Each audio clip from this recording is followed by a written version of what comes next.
Inside the Drag Closet with Jade. Join Jade, DeVere, and her fabulous team of guests as they discuss all things drag, from wigs to makeup to performances and everything in between. Join us at WLFE-DV.com for upcoming shows and more.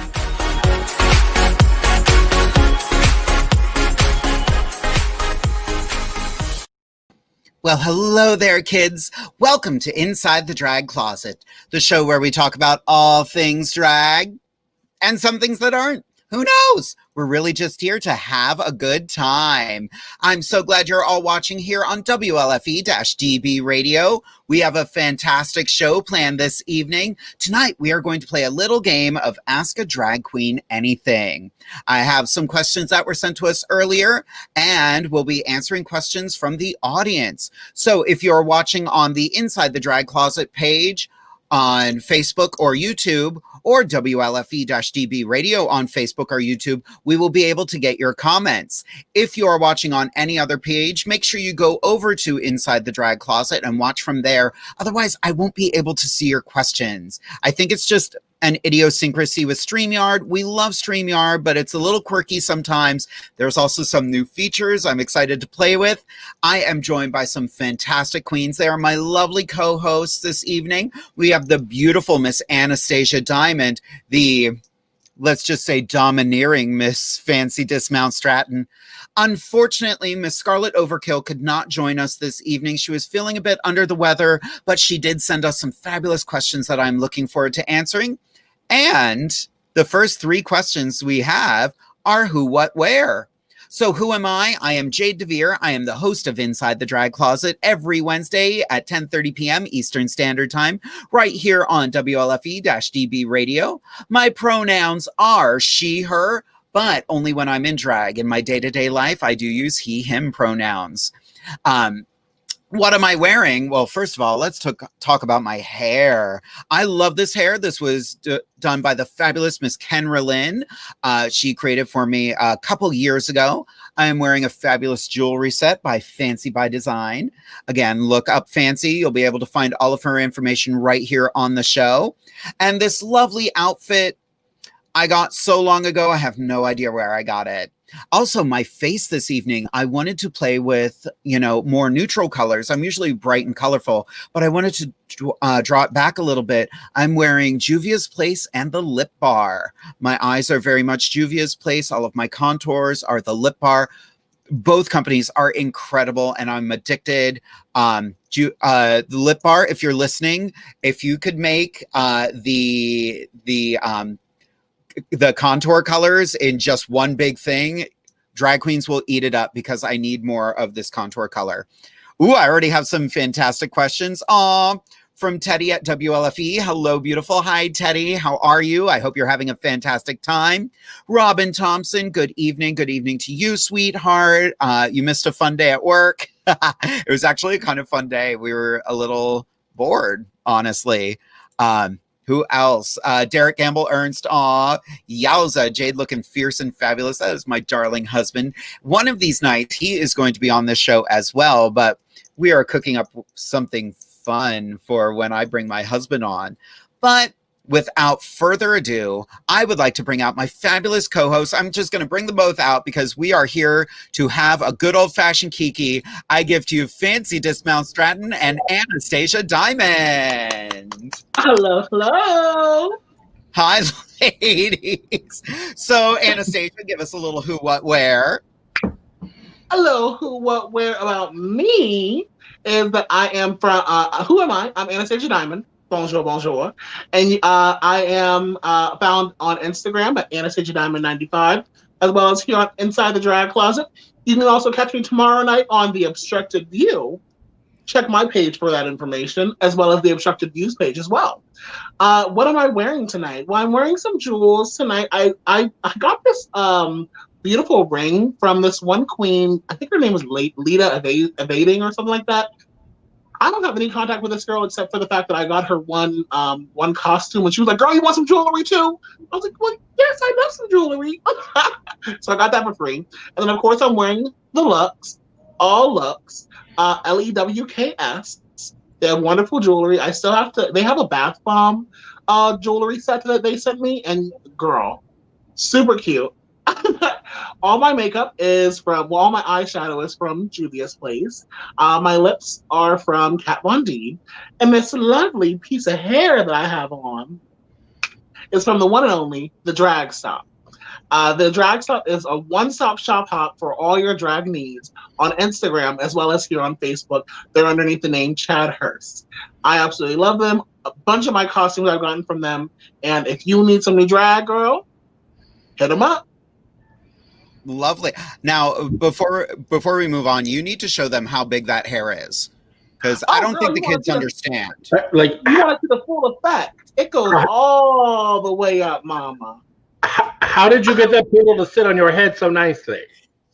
Well, honey, I have a big head. So. She's got a couple poodles on her head trained. Exactly. But actually, it has some kind of like a cone shape on the inside. And it's completely like empty up here, but it's all a cone. It's so weird. Mine is completely empty up here, too. It's true. It's difficult being pretty and smart.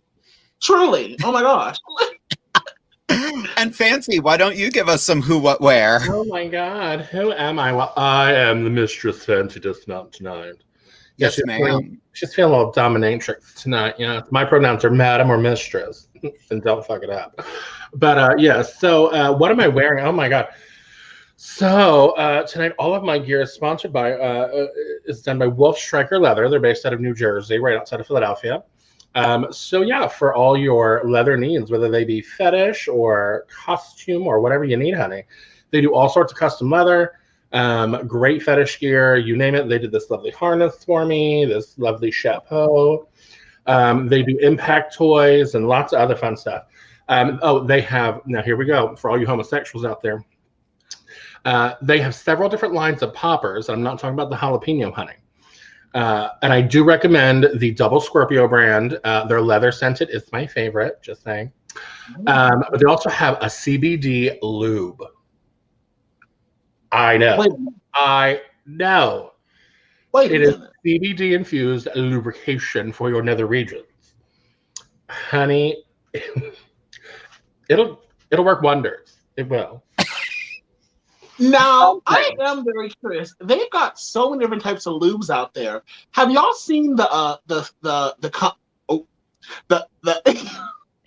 semen flavored lube? Flavored? Semen flavored lube. Now, I know they have spunk lube, which is meant to look like, certain substances. No, Mama. You can drink it. Nope. I mean, and get your daily dose of protein. I mean, doesn't that kind of defeat the purpose? Because, Well, and there go all of our viewers. Right. I'll gain 500 more. Like. I mean, I've seen all different kinds of lube. I mean, of course, they have like the warming and the this and like the stuff you see on TV, like the KY, yours and mine.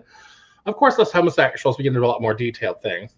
And, they have the cutesy flavored ones, like the fruit flavored ones and whatever. But a little word to the wise for all you folks out there. Remember, I also sell sex toys on the side. Remember, any silicone sex toys, you cannot use silicone lube with them. 2 silicones don't work, honey. You have to use water-based or it'll ruin your toys. It's true. Now, for other play, you can get creative and, whatever. If you want to use silicone-based, water-based, whatever your preference is. But if you're using toys, make sure you use water-based. But yeah, no, the CBD stuff, honey, it just eases things. That's all I'm saying. It makes things easier. I find that fascinating because, as I mentioned last week, I have started taking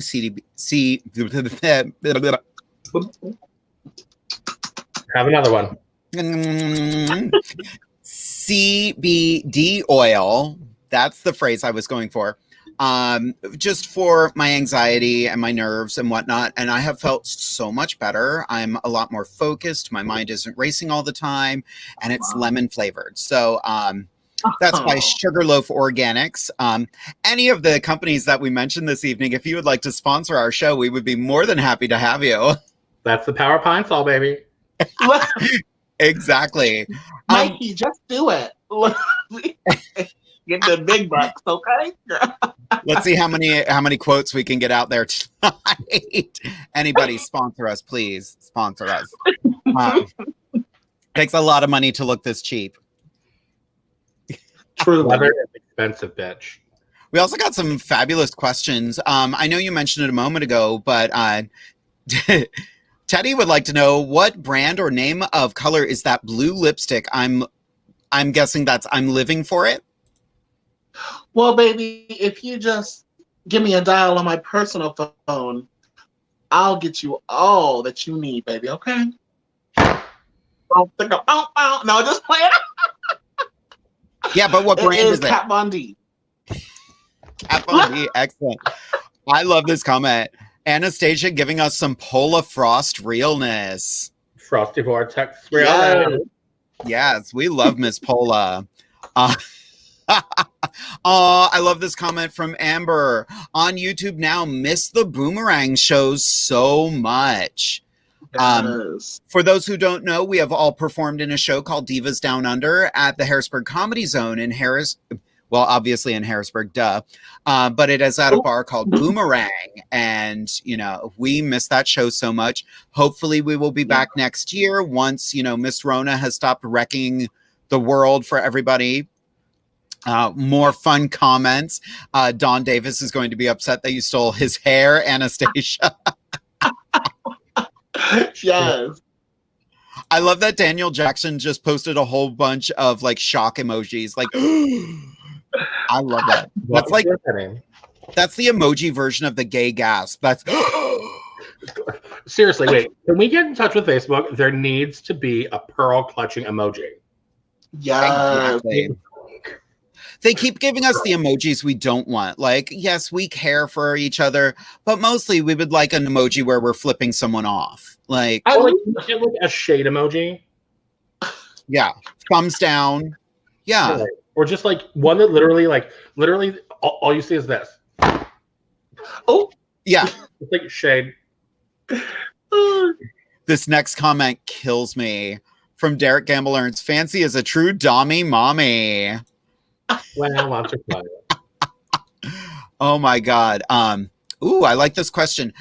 Jade, do you take CBD drops on the tongue or how do you take it?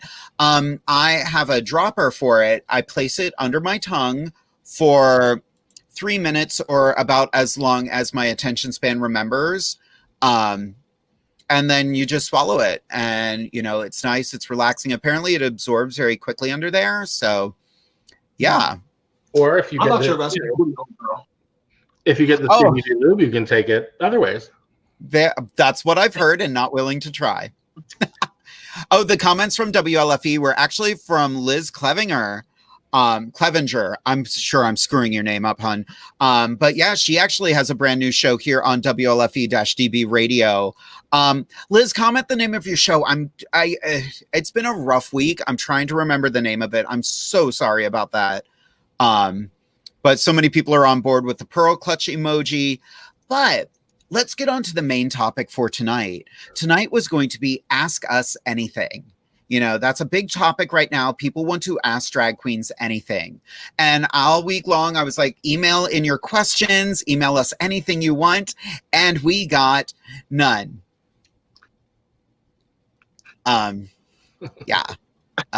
Zero.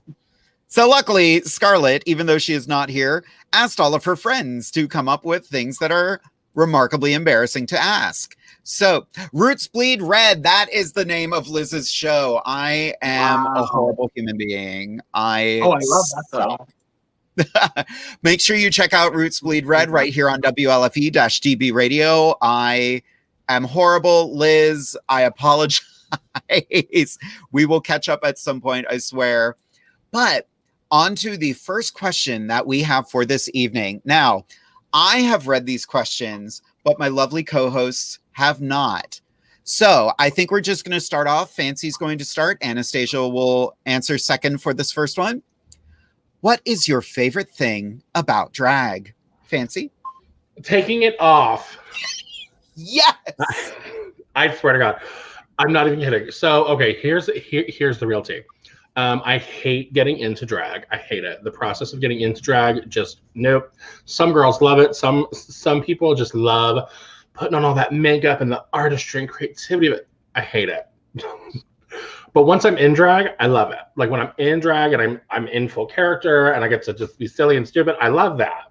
I love to be crazy and have a Kiki and flirt with all the cute boys and, do things that drag queens do. And then my absolute favorite part is after I'm gross and sweaty and in pain and uncomfortable, finally getting to take it all off. Literally, I think, so since COVID started back in March, right? It was 47 years ago. We waited 82 years for an absolute game. I can still smell the fresh paint. But yeah, no, so like since COVID started, I've done one live and in-person gig. It was a private party. And it was the first time in like months I had put on heels. And I was in heels for like a couple hours. I wanted to die. It was awful. Yeah, and it's just like drag. There's something comfortable about being in drag. So by the time it's the end of the night, gig is over, I'm just like, get it off. Yeah. Yeah. Oh, that's so true. What size heel? What height heel do you wear, Fancy? I wear a 7-inch stiletto every time. Thank you. Dang, girl. Dang. No, usually my standard these days is like a 3-inch. I used to rock a 5-inch stiletto back in my younger days. Mm-hmm. As I get older, as they say, honey, you can't hold up a bridge with toothpicks. Like, you've gotten a shorter heel, honey. So 3 inches, that's my orthopedic heel, dear. It's like, sneakers for drag queen. Girl, work. Mm-hmm. I see young girls do it all the time, especially at prides or like things like that. They show up, especially like if you're like in Philly or one of the bigger cities that does like a parade. Girls show up in these like stilettos, like platform heels. I'm like, baby, no. Girl. This will be a barter, girl. This is pride. There was one girl one year from the Philly area, Hasta La Vista. If you've never seen her, go check her out. She's a crazy cat lady, has a couple original tunes out there. She's fabulous. But her very first pride, she was on the float with me for the Venture In, and our theme was slumber party. So she had this really cute dress. It was like a teddy bear dress, but it wasn't like a teddy bear print. It was like made of teddy bears. No. But I was like, girl, it is the dead of June. You're going to die. She's like, but it fits the theme. I'm like, but you'll die. So she did it, one of these big old spiked platform heels. So she survived because she was young. But then we get back to the bar after, like after the parade and everything. And I see her leaving in those heelless Gaga boots. Like the big platform, but there's no heel. I was like, girl, are you serious? She's like, oh, I wear these all the time. I'm like, you wear them for like 15 minutes to do a number and then take them off. You're going to walk around the neighborhood. Don't be a martyr, girl. And like a couple hours later, I see her boyfriend all but like carrying her back to the bar. I was like, oh, girl, I told you. Yeah, like, no, like, I'm no wrong. Yes, girl, wear your heels. Unless you had a medical excuse, don't be wearing no flats. Exactly. But especially for prides and big, like, we're going to be in drag all day long. Do not be a martyr, honey. Do not try to be a hero. Put on that nice, little, comfortable heel. Well, and the thing is, everyone always talks about how on Drag Race, on RuPaul's Drag Race, if you don't know what that show is. Never heard of it. They're like, oh, girl, I have to take my heels off. It's killing me. Da da da da. And it's all these skinny girls who are like 120 pounds saying this. Well, think about the girls who are 400 pounds, 300 pounds. Like, sweetie, everyone always talks about, like the one time I want to say Widow Von Du, or I think it might have been Widow Von Du, came out and she was wearing maybe like a 3-inch heel. And people were like, how dare she? She should know better. Da, da, da, da. Wait a minute. If it fits, it fits. Bitch, I remember they tried to clock Latrice Royale. I don't know if it was her original season or All Stars. It might have been original season. For wearing like, it was like the same boot for everything. And it was the black boot with the chunky heel. Right. And here's the tea. Number one, Miss Latrice, she got a big old foot. Yes. I think we're the same size. I'm a 6 petite. But like, bitch, I'm a 16 wide. And like, me too. Right. Like, I have a wholesale account with Pleaser Shoes, and they make up to a 17, but their selection in 16 and 17 is like damn near nothing. Yes, you get a nice plain white, tan, and red shoe. Right. Occasionally, if they're feeling, you might get like hot pink or like, ooh, Yes. you might even get gold. Like you don't make cute shit in a 16. No. Yeah. Well, Honey, and no. oftentimes those 16-inch are those size 16 shoes have a 6-inch heel. Yeah. Literally. Like, and why would you do that? What bitch? If it's a bitch in a 16, she ain't wearing no 7-inch fucking stiletto. No, she ain't. Mm-mm. Well, and like I'm a more petite queen. I wouldn't say I'm a small queen. I mean, I put on the COVID 25, but I have, I'm a size 8.5 in women's. I have shoes that I'm like, these are my performance shoes, and then I have shoes that these are my stand around and get a picture shoes. And I have tried to perform in some of my stand around shoes, and I'm like, nope, I will do a ballad and I will stand there, or I will walk around, or I'll just be a complete idiot and take them off. But it's tough. It's hard doing drag, and I think that's one of the messages we say on the show all the time. Drag is tough. It's a lot of fun. It's very rewarding, but it is tough. But go ahead.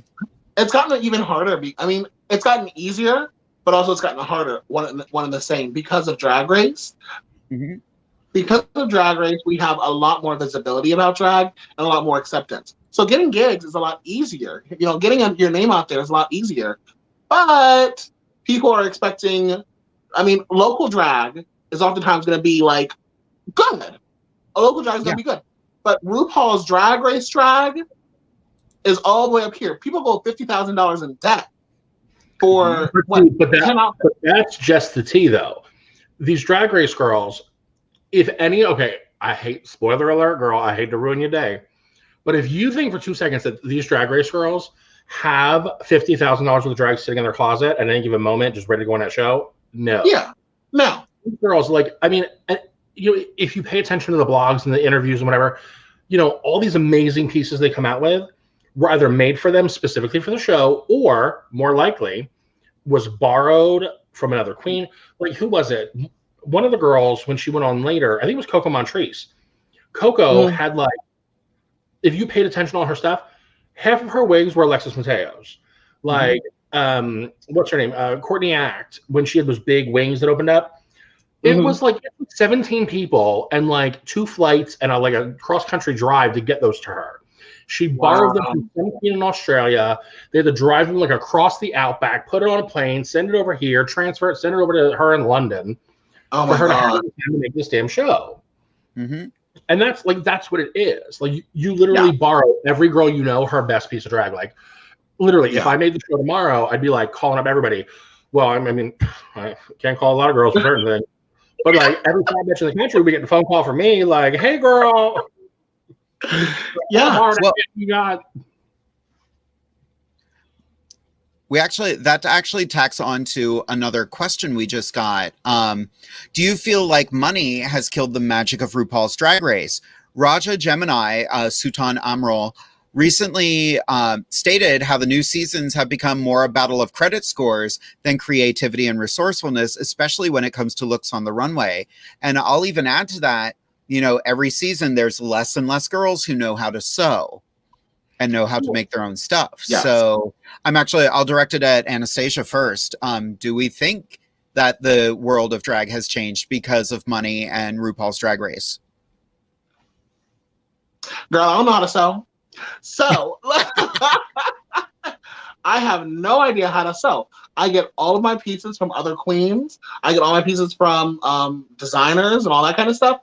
That's the reason why people are like, why don't you run RuPaul's Drag Race? Because, baby, I don't know how to sew. I'm not going to embarrass myself by going up there and putting up a pizza, walking out in a potato sack. But yes, I feel like, and this is part of the reason why people often talk about systemic racism surrounding the show, where some girls who are living in like New York are able to find designers, this, that, and the third, boom, boom, bam, all right there. They can get 10 costumes made in a week. Whereas a girl who's over in Kansas City or who's in, Hershey, PA, Peppermint, I'm looking at you, girl. Look, because you know Peppermint was originally from Central PA, but she moved up to New York to make that life. Look, but yeah, I mean, it definitely has become who do you know who can make you something real quick and interesting, unique, and then how much money are you willing to spend, or how much money can you get? Well, and so many girls keep going to the same designers, and I love who is the designer that makes all of the corset work? Abraham Levi, I think it's. Yes, Abraham Levi. Love his stuff. I would really love to order one, but I'm like, do I order it because I want it? But everybody already has it. And I'm like, if I get something, I want to add it to something else. And you know, it's tough. That's the struggle right now, because if I'm owning it and, you know, rocking it, everyone's like, oh, I've seen that before. But see, like, okay, for instance, a designer everybody in PA knows, and people across the country, Morgan Wells. Yeah. Morgan Wells, if y'all ain't never seen it, find her, Morgan Wells Drag Closet. She's amazing. And she's been, you know, doing drag since the dawn of time and been sewing since, you know, Methuselah. But like a Morgan Wells, you can clock a Morgan Wells from a mile away. That's the old joke. And like she does like the pride gowns, and she, you know, she has like certain like gowns that, you know, she does every year. And you know, the last time I competed for Comedy Queen, usually for Final Night they have us come out in our creative or our presentation looks, but there were so many girls, they're like, it's not going to fit on stage. You know, just wear whatever gown you have. When I tell you, out of like the 30 contestants, probably 20 of us were in Morgan Wells gowns. But here's the tea. Most of the Morgan Wells gowns that I own, people are shocked when I tell them it's a Morgan Wells. It's not one of her made-to-sell dresses. Like, I call her, I'm like, hey, girl, this is what I want. And she can make me anything. But this is what she's known for, you know, these certain things. And the same thing with Abraham Levi. If you look through his stuff, generally speaking, you can clock his work a mile away. But there are some custom pieces he's done that you're like, ooh, like that doesn't necessarily look like him, or like that's very different. He did one for Honey Davenport that I am obsessed with, and it's a whole bee look, and it's so beautiful. Yeah, and I think that's the trick is like, you know, when you're going to these designers, especially if they're well known, you know, they're a drag race designer, sometimes girls want. They want people looking like, oh, you got a so-and-so. But talk to them. Don't just replicate, oh, it looked good on that queen. It may not look good on you, girl, but just take a little creative liberty. Like, take that as inspiration. Take something from over here, over there, mush it together and make yourself a brand new sickening look. Exactly. Well, and you know what? Now that kind of gets into the topic of, or the question of the, who all gets their hand in the pot, for lack of a better word. Because now, okay, these queens are going on Drag Race and they're representing this as their drag. But if you went to a designer, should you not be saying on the show, this is the designer who I got this from, this is where you can find their information, X, Y, and Z? Or, you know, why are the designers and the costume, the seamstresses, having to just market their stuff online? I'll say this much. The reason that happens, because of contracts and bullshit, whatever, if those people were named on the show, then they probably have to get paid and this and that, and it'll give away free advertising. Like, oh yeah, we'll talk about you, pay for it. But that's why, like, you see, because even, what's her name? Sherry Pie, that hot mess. Even like, yeah, we all know what she did was a mess and like deserved what she got, but everybody felt bad for her designer. Yes, and that's kind of what I was getting into. And that was the thing is like, you know, usually what happens is like as the episodes air, the designers, you know, the queen will then post like her look from the show that day and be like, oh, designer, hoo-ha, what, you know. And like I did see like Sherry Pie's designer. Obviously, we didn't get to see many of her looks after the scandal came out.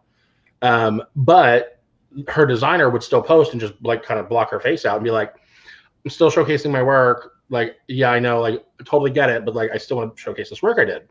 And that's the thing, like that's another important thing in drag is making sure that you don't take credit for other people's work. Like if you didn't, don't say, like, yes, if you designed the piece and then this other person made it, yes, you designed it, they constructed it.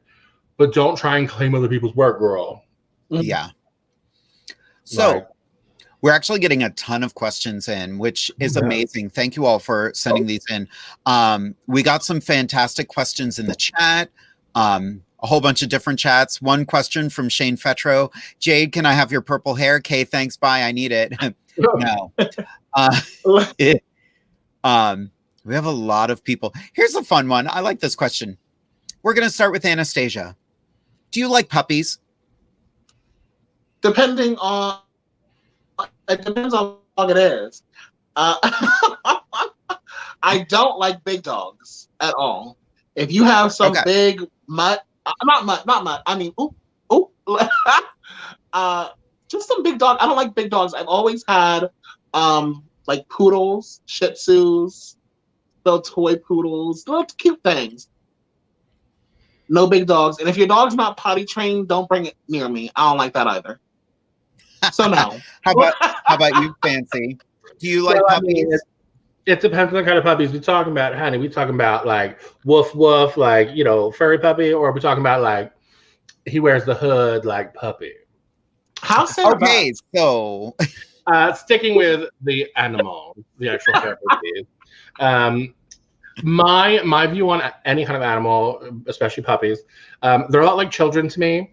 I love to have fun with them and play games and do all that kind of good stuff. And then I like to give them back to their owner or parent. Same. Yes. Yep. Better to rent than own. Absolutely. And like, I mean, don't get me wrong. I mean, like, have you ever watched, who was it, Jimmy Kimmel or somebody? One of the late night hosts used to do a thing, and it was like trivia, but it was called like Pupperty, like Jeopardy, but Pupperty. Oh, and cute. it was with his celebrity guest and him, and for every question they got right, they would get a puppy, like not to keep, but like they would be in this recliner and they give him a puppy, and next year they would just have like 6 puppies crawl, and I'm like, I could die happy, like that's fine, And apparently colleges nowadays during finals they have like a puppy room for kids to go de-stress, and they can go play with puppies for hours, and I'm like, I would love that. I need that in my life. Maybe I'm just like, I don't know, crazy, but like my mind automatically goes to like, this dog is gonna maul me, and like, I'm like an itty bitty little teeny tiny puppy. They bite. I had one dog who was like, he bit me and he humped me all in one, and I was like, what are you doing to me? Like, Fancy's had the same thing too. Different puppy. We do have some more comments. I am blown away. I'm doing my best to keep up, everyone. The fabulous Ashlyn Manhattan is watching this evening. She's an incredible performer. Come through. I am living for all y'all's mugs. Thank you, girl. Miss Jayla Nicole is watching us. She is from the Baltimore area. Adore her. A lot of questions. Oh my God. We got a heavy question too. This one, this is a doozy. So gird your loins, girls. From Zach Cody, who is the fabulous Miss Tiara Misu. I have a question. Why do you think the topic of drug use is never really talked about in the LGBTQ community? Who wants to start? Go for it, Fancy. I'm on it. Okay, so here's the tea. Drug use in the LGBT community, it is a huge problem. Not just in our community, in the world. Like the opioid crisis, especially in the Philadelphia area, is insane. But especially in the nightlife industry, substance abuse, be it drugs, alcohol, this, that, that's what we do for a living. Like, we push alcohol, like we sell, if you work in nightclubs, you're selling alcohol, you're selling addiction, basically. So, drug use, alcohol abuse, things like that. It's also prevalent in our, especially the nightlife community, that, I think the reason it doesn't get called out is because people don't want to be hypocritical, because it's rare to find someone in the LGBT nightlife community that doesn't drink, doesn't do any kind of drug at all, is like 120%, like just totally sober. That's so rare to find. So it's like, how are you gonna, the adage is like, how do you call somebody out for when you're doing it yourself? Right, when you're doing the same thing. Now, me personally, I've been put in this situation a lot, in college with my fraternity, then, nightlife, whatever. And my rule of thumb is, baby, I don't care what you do. I really don't. I don't care if you drink booze, if you smoke pot, if you're doing God knows what drugs, I don't care. That's your business. But when it becomes a problem, we're going to, especially if you're my friend and I care about you, we're going to have a conversation, because it could be anything. It doesn't have to be a substance. It could be sex. It could be, TikTok or Twitter. I don't know. If you have an addiction and it's affecting your life in a negative way or people around you, that's a problem. We need to talk about it. Mm-hmm. But if you're a responsible drug user and you do some drugs on the weekends to party once in a while, and you stay controlled and you're not missing work and you're not fucking up your life, well, maybe that's your life. I can't tell you how to run it. But if you're affecting your life negatively or people around you, we're going, as far as I'm concerned, we're going to talk about it. And that's part of being a responsible friend. If you see someone going down that road, you have to go, hey, but you also can't, sometimes they're going to do what they want to do. You cannot teach someone who's not willing to listen. I think Anastasia said that earlier about something unrelated, but it totally fits here. Anastasia, anything to add on that?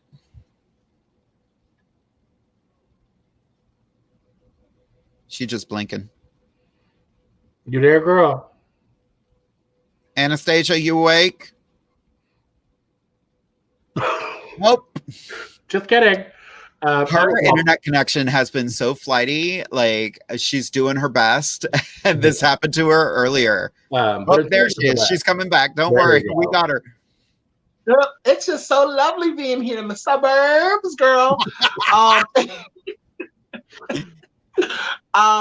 Yeah, I think the biggest thing is with drug use, a lot of folks use substances to escape. And a lot of us have been, just from the experience of speaking with a lot of folks in Harrisburg and Maryland, a lot of folks were kicked out of their homes at very young ages. A lot of people are still not accepted by their parents as being queer individuals. And so oftentimes, when you know what works for you, you know that this is always going to be a home for you. You can always go to the bar to go see your friends. At least you're feeling good. And at least you're not having to worry about, where am I sleeping tonight? I don't have to worry about that right now because I'm just in the moment. I'm living in the moment. Yeah. So I think that a lot of Sorry. Mm-hmm. No, you're okay. Go ahead, honey. No, I was just saying there's something to be said about that. But, once it starts affecting, your life and other people's lives, that's when it becomes a problem. And the thing about it is, the biggest thing, it's not about judgment. It's about addressing the issue of, listen, you're hurting yourself and your future. I'm just trying to help you, rein it in. But trust me when I tell you, anybody that knows me and knows, has been around me for a while, I've dealt with drug addiction very, very directly, not personally, but with people close in my life. And it gets to a point where, you've got to make tough decisions of, am I helping this person or am I just enabling them? And, you can't help someone that doesn't want help. Yeah. So that's the biggest thing. We cannot, in our social work classes, we're always taught, you cannot help anyone who does not want help themselves, number one. And number two, your car is only so big. If you have a 4-seater, you can only fit 4 people in that seat, and you got to fit in one. So if you're not taking care of yourself first, and you're doing your best to try and cram and fit and do all this, you're going to lose something. Something's going to happen. You're going to end up in an accident, and you're going to hurt more people than just yourself and that one other person. That's so true. It's such a difficult task because, I think the biggest thing is we need to be dispelling and breaking down the barriers to get into care, number one. And then as well as that, we also need to be dispelling the stigma surrounding mental health care. If you have a substance use issue that you're living with, talk to your friends about it. Get in contact with the local LGBT center or the local behavioral health center that you have in your area, because I'm certain that people see that it's a problem. People who are living with substance use disorder see it's a problem, but they oftentimes those folks don't know. Either they don't know how to get into that care, or they don't know how to start it and or else they feel like it's too much to even get into, because they're like, I'm this far in. I've been doing this for 20 years of my life. Don't tell me how to live my life now, because where were you 20 years ago? Yeah. And that's sad. I used to drink a lot. I used to drink all the time, and no one could tell me I had a problem. And then one day I was like, this is not cool. So, Yeah. With very few exceptions, I never drink in drag. I've never been a drug user. It's just, it never appealed to me. I never understood it. I'm not saying I didn't. I tried pot. I'm so cool. I didn't get it. That night was always surrounded by people who went overboard with it. So I was kind of like, okay, that's your thing. Good for you. But we have time for one more question before we have a quick commercial break, and we're going to lighten the mood a little bit. Oh. This one is directed right to Anastasia, but we are all going to answer it. Are you ready? I wish I had that Zoom feature on TikTok. From Teddy. Question for Anastasia. What does her dream man look like? You, Teddy. No, I don't have a dream. I never really had those fantasies about like, oh, this is what my husband's gonna look like in the future. And no, I mean, I really just want to find, like, if I find somebody, because really I'm not really looking, because I don't want to take on anybody else's bull crap that they're going through. I am not about doing compromising. I like it my way or the highway, baby. Like, but if I were to find someone, my dream man would be someone who is funny, who thinks that I'm funny, who doesn't take things too seriously, but also knows when to be serious. And I don't have a preference for, I don't have a racial preference, because they're not preferences. And I also don't really, I mean, like, I would love to find a guy who's a little bit chubbier, a little bit, who has a little bit of extra loving, and a guy who has a nice butt. Because I don't like, it's just, my mouth be, the saliva be, oh. So if you have a nice butt and you're a little chubby, hello. All of her information can be found on Inside the Drag Closet. Boys, get out. Yes. How about you, Fanci? What does your dream man look like? Okay, so I'll preface this with saying, for me, it really is about personality and like who you are inside. I'm very like, don't get me wrong, I have my type, but like, you could be the hottest man in the world to me, and if you open your mouth and stupid shit comes out, game over. I'm done. Like, you're not hot anymore. But when it comes to like physicality, what turns my head makes me go, oh, hey. Like, how to put this delicately? A man that looks like he could toss me around a bedroom. Like, yeah, like, like 6 foot 6, just nice and beefy, just, like thick, got some muscle, but also got some beef on top of it, honey. Yes, honey, something like that. Just, This is what Rogers her Hammerstein. Girl, yes, it hammers my stein real good, honey, if it does it right. But yes, now that being said, honey, now, okay. So in my younger days, I used to be very discriminatory with body types. And like I tend to like older men. So like if you were like a younger, like skinty little twink type build, I would just be like, no, honey, we don't know. Like I'd break you in half. No. But one day, like in my early, like mid-20s, this young little thing, he was like 5 or 6 years younger than me, and just, I mean, like 5 foot nothing, 100 nothing, built like Rudy if you ever watched sports films. And he was like, "You're hot." I'm like, "You're cute." Honey, finally he was persistent. I went to his place. Without getting too graphic, I just kind of like jumped on the bed and looked over my shoulder and said, "Well, honey, go ahead, like do your thing." That little thing, honey, his feet never touched the bed. He mounted the dismount. I know. Honey, he did the damn thing. I was like, it's them little skinny boys you got to watch out for, honey. They creep on you. Well, then. Oh. Well. Learn something new every day, honey. Who said you can't teach an old bitch new tricks? That's so true.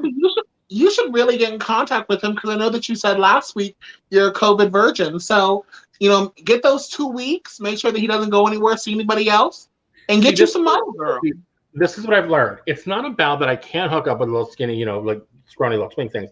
It's just that I need to like take them 2 at a time to equal the size of what I'm used to. So, just, yeah. It's like 2 at a time, girl. Honey. Yeah. Are you the support beam? Are you the support beam of the Eiffel Tower?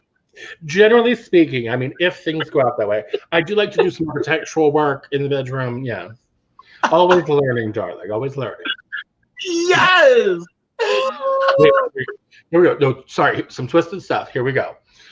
I'm going to make this as short as possible. So, Growler, the grinder for bears, now it has a live feature. Kind of like Facebook Live, where like you can like go live and whatever. Now you can't do anything naughty because of whoever they partner with, whatever. So like no nudity, no talk of sex, whatever.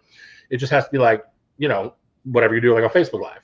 Wow. So I see this one guy on there, and it's somebody like he does tarot readings, and I was like, okay, and like I've always been very in tune to the supernatural hoo-ha, so I was like, all right, let me jump on this.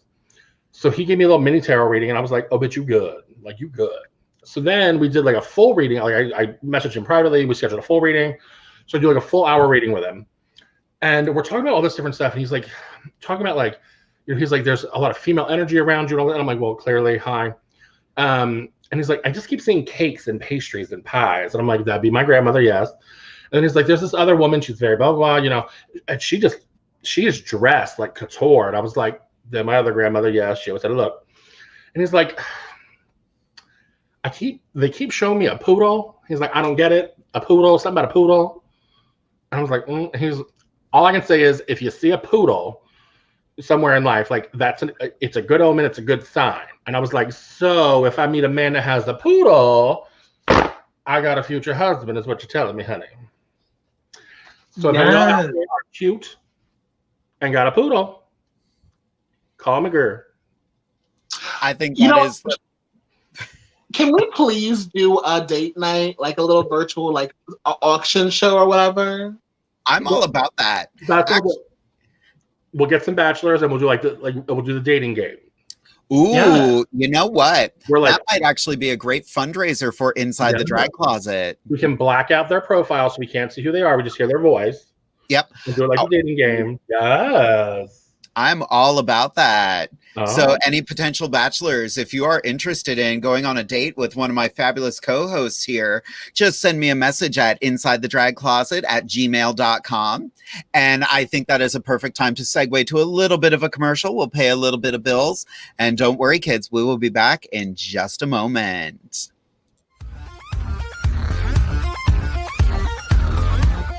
Hey everybody, this is Ted from Talk with Teddy and WLFE DB Radio Network. Let's talk about this network for a second. It's very unique and it has different shows with different topics that you won't hear anywhere else. First, let's say our shows cover a wide range of topics. Paranormal to horror, skeptical to believers, and all types of variety shows.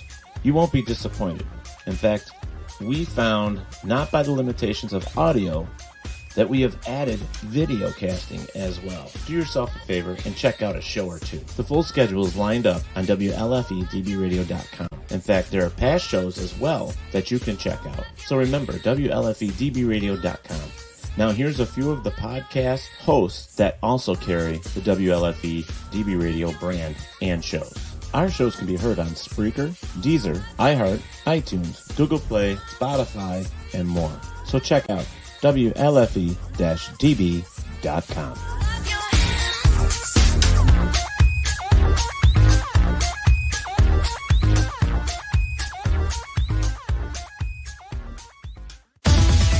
WLFE DB Radio.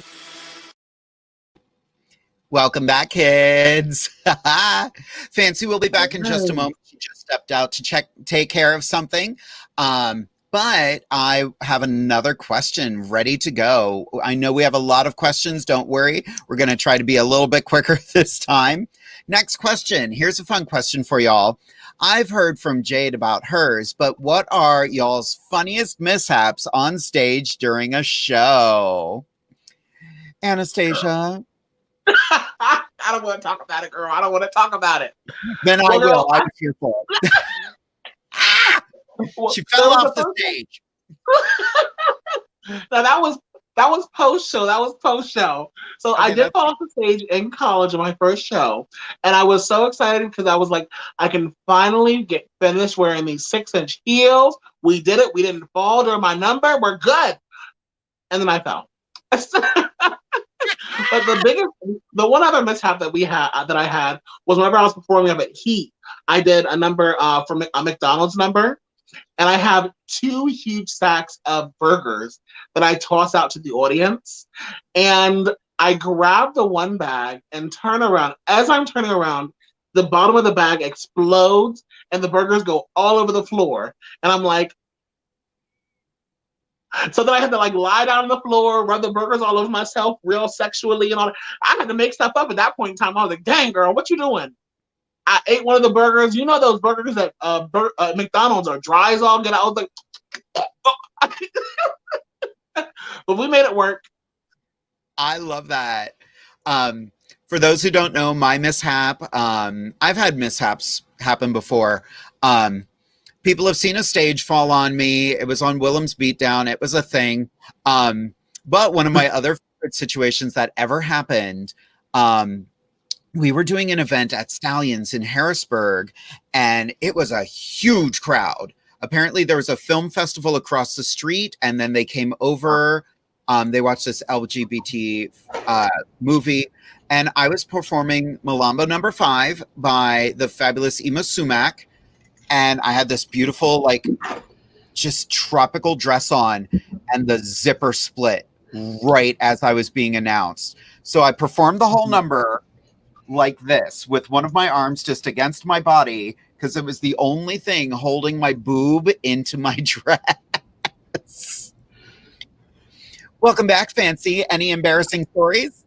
Tons. That's my favorite.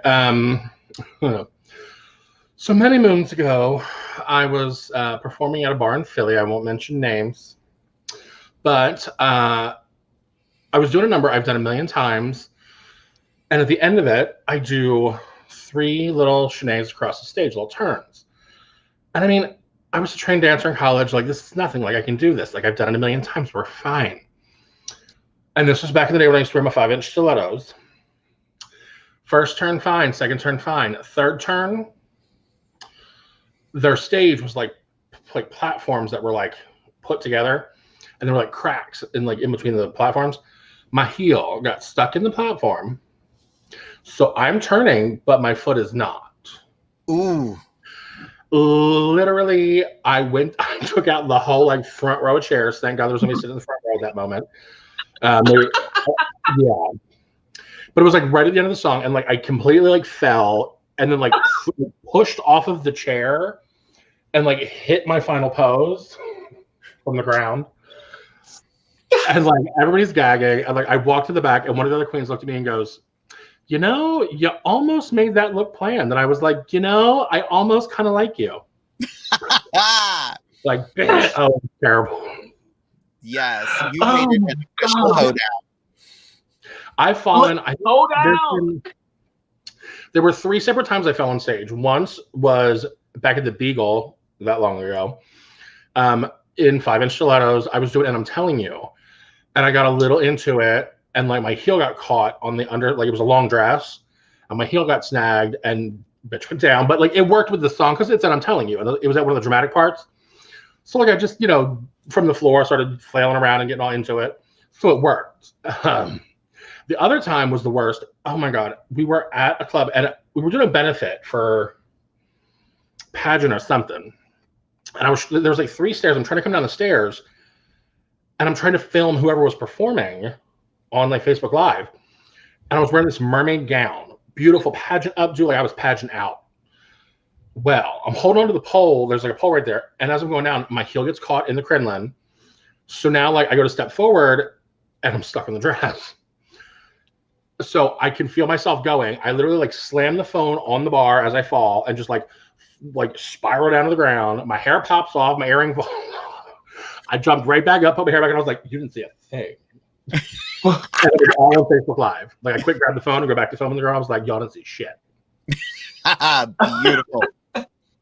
Ooh, we got another heavier question. I love this. Once again from Teddy. Monogamy. Why is it considered a no-no, and why are so many gays shamed for wanting it? I'm going to start with that. I don't think it's a no-no. Like I've been happily married for going on 7 years now. I'm, not looking for any extracurriculars. But I think mindsets have changed quite a bit. I think people realize, your sexual life and your love life might not always be the same thing. So, that's the thing. I think a lot of it now, I mean, speaking from my experience and, from my generation, part of it is one, it's this rebellion to heteronormative couples. It's this idea that like, we don't have to be society's perfect little 2.5 kids, the dog, the white picket fence, like this little, somewhere that's green, holier than thou life. We can be whatever we want to be. And the thing is, if you want that, if you want the traditional, marriage and little cozy home, and that's great. But I think especially for gay men, men as a species are much more sexually driven. It's science, like it is what it is. And I think that, especially in modern time in the past, 20 years, gay men have just broken down those barriers. Because the funny thing is, I think open relationships have always existed. I remember early 2000s, especially working in the bars, you learn everybody's dirty secrets. There were so many couples I knew that like, oh yes, like we're the white picket fence and the this and the, and everything's perfect. But I knew the dirty secrets. They were doing God knows what behind closed doors. But they put on this facade of, oh no, like we would never. The Stepford gays, as I call it. But then were they condemning everyone else who was doing that then? Some people did, some people did. Some people just kind of like, oh, that's not for us. And they would just lie about it. Other ones, and these are the people that piss me off, don't condemn other people. Don't yuck their yum when you're doing the same damn thing, like behind you just being quiet about it. Mm-hmm. And that's the tea of it is like, at the end of the day, I don't care what, like, here we go. Prime example, Jerry Falwell Jr. Hey. Yeah. Like, I'm not mad that his wife was getting banged by the pool boy and he was in the corner enjoying himself. I ain't mad at you for that. I'm mad at you because you was doing that while you were running a university where like holding hands was like the limit. And homosexual anything was like a no-no. So you're out there judging the hell out of everybody else's sex life, but you're out there being, a little freak. And like, yes, be a freak, honey. Enjoy your life, but don't be yucking somebody else's yum in the process. Mm-hmm. I love that phrase, by the way. Don't yuck somebody else's yum. Hello. And like, because trust me, I've learned. You see my little ensemble tonight, honey. As I tell people, amongst my normal friends, I'm considered very kinky. But amongst my kink friends, I'm vanilla as hell. Because like, yes, I'm into what traditional, normal people or like normal sexual boundaries would consider kinky. But like, I know, like my friends in the kink world, honey, some of their shit, like, I mean, I met them for it, but I'm just like, oh no, honey, that's nope, not for me, like new. Yeah.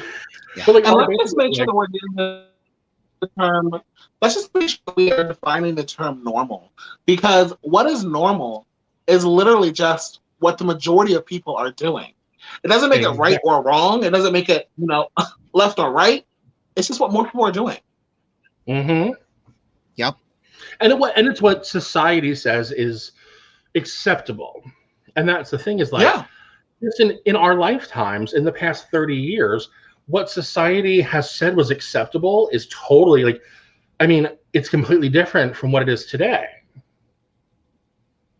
And that, I mean, look at Vanessa Williams. Vanessa Williams lost her crown as Miss America, because she didn't make photos. And now the first lady of the United States, she done plenty of naked photos, and everybody's like, "Oh, that's fine." But Janet Jackson, yeah. Well, I think it's evolution of how we think on things. Like, again, it used to be scandalous for a woman to show her ankles. Now, I like, wouldn't even shave mine, right? And nowadays, bitch, some woman got her ankles up over someone's man's shoulders, and God knows what else. Like, and that's perfectly yes, Hattie, go ahead. Give me everything you got for this wet. Nope. I can't do it. I don't like that word. But I will say, if y'all have not seen the song, I watched the video. Just that word, it's one of those words. It's like how some people feel about the word moist. It's that word that I'm like. Now, if y'all haven't seen it, there is a parody artist out there. She's been around for a while. Her name is Lardb, like Lardb.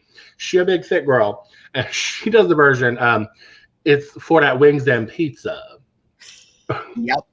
YouTube it, find it. It's ingenious. Oh. Yes.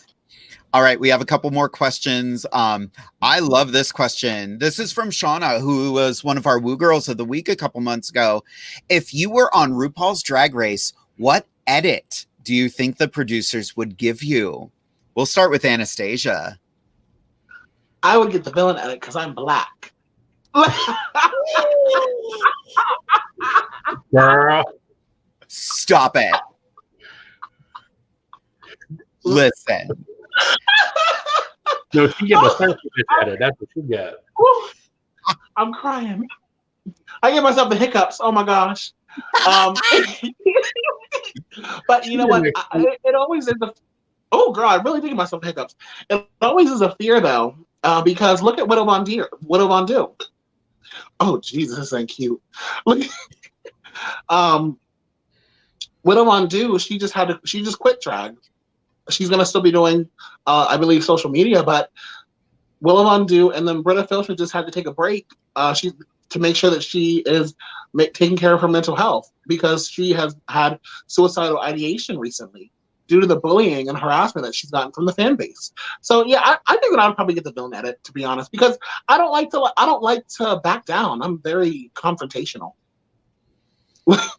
And see, that shocks me for you just because I know you so well, and I can't even picture them finding enough footage to make you the bad guy. Like, see, I've never seen you in competition mode, so girl. I think I'm so bad. I haven't really watched Drag Race in like 4 seasons. I've seen like an episode or 2. Who was the queen? I think wasn't last season. Was it last season? The real like obnoxious one, big girl. What have I do? Or no. It was the season before, maybe. Say again. Silky Nutmeg Ganache. Yes. I love her. I think you would get like half of her edit, just like that one. It's always like, hey, like just all up in your face. Yeah. Well, but she sort of got the villain edit as well, though. Kind of, yeah. It definitely wasn't the. I wouldn't call it a villain edit, but it wasn't a positive edit. No, exactly. Well, and that's the same thing with Latrice Royale. The second time, the third time she went on, somehow, how does Latrice Royale get a villain, like a negative edit? Right, and that's a bit like I mean, Latrice of all people.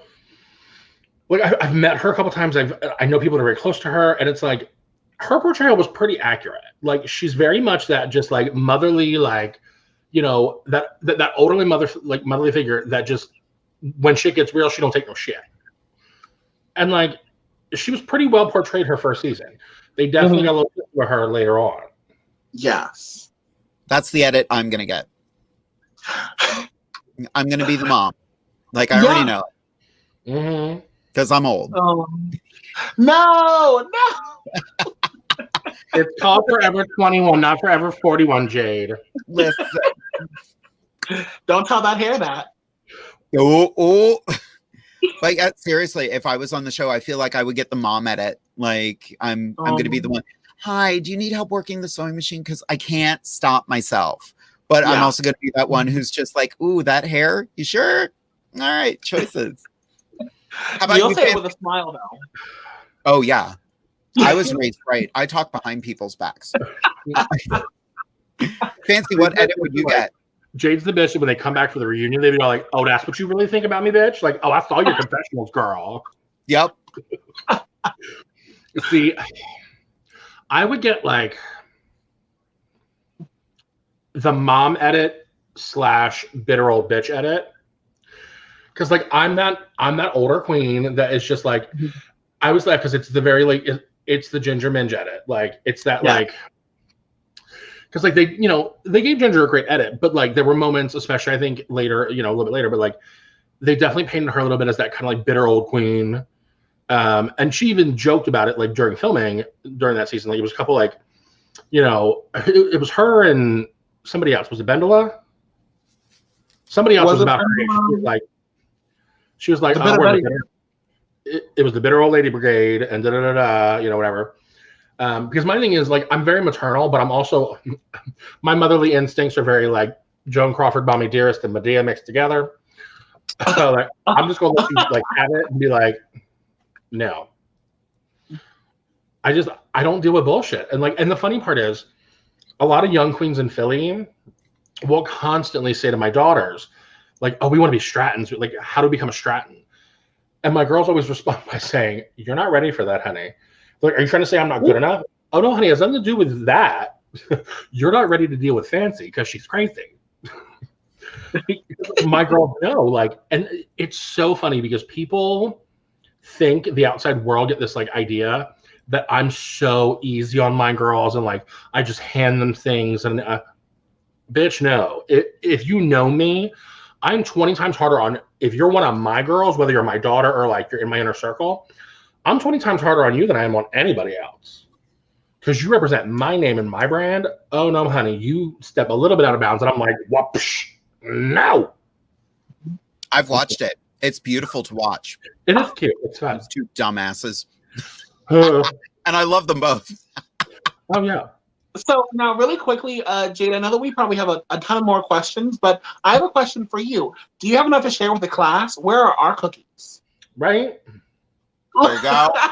There you go. I reached a point, I was like, this is leftover from lunch at work. I'm hungry. So funny story. I found a new trick. Because usually it looks good. Whenever we get done the podcast, I'm like, I'm starving. And like, I'm like, do I want to order food this late at night or like have to cook? Like, terrible. So my new trick, I literally have a crock pot full of chicken cacciatore waiting for me when this is over. Ooh. I just pour it on a crock pot and let it simmer while we're working. Yes, work. All right, girls, you ready for another question? Hit me with it. Of course. Another one from Miss Shauna. We'll start with Fanci this time. Who is a queen you would like to work with? Ooh, I've worked with so many. I've gotten to work with, like I said, any local queen I've worked with, like I booked them for my show, so I've gotten to work with them.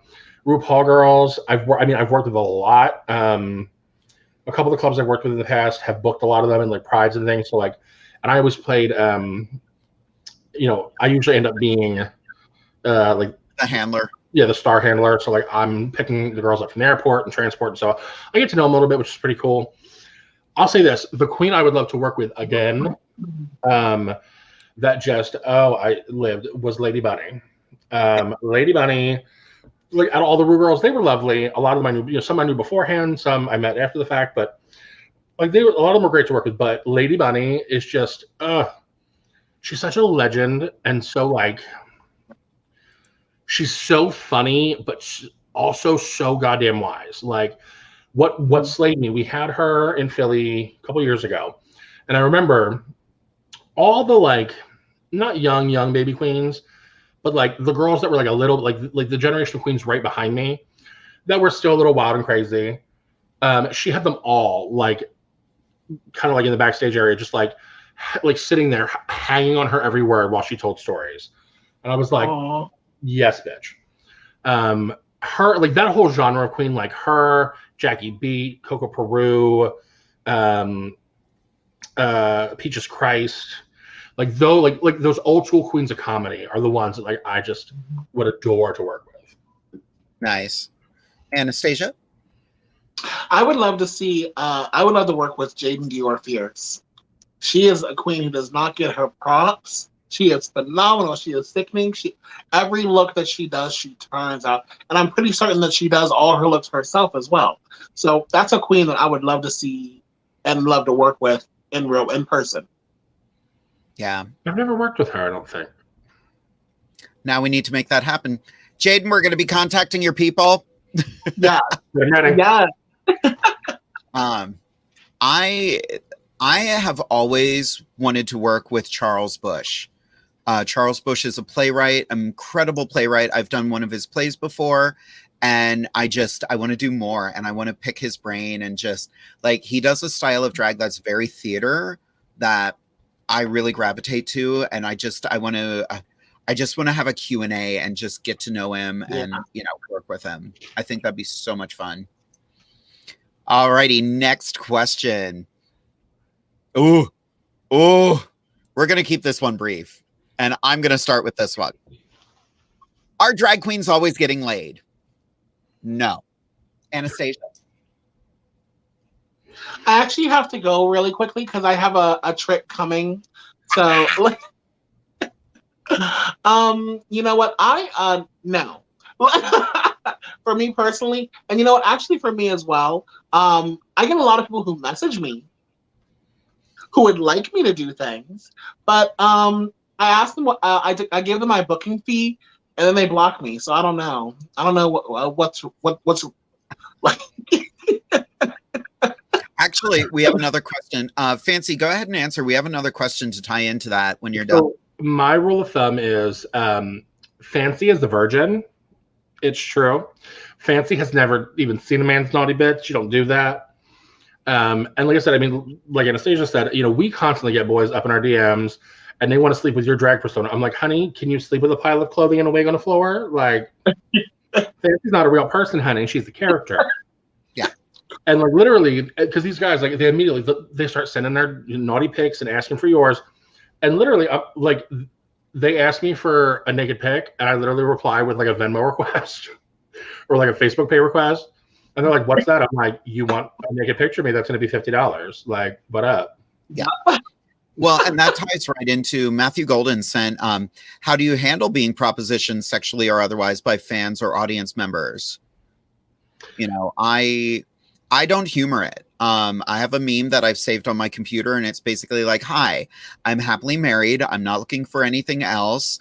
I appreciate you being your friend, but please leave me and my family alone because you're not helping me. Well, Jade's boring because she's old and married, but I'm single thirsty bitches over here.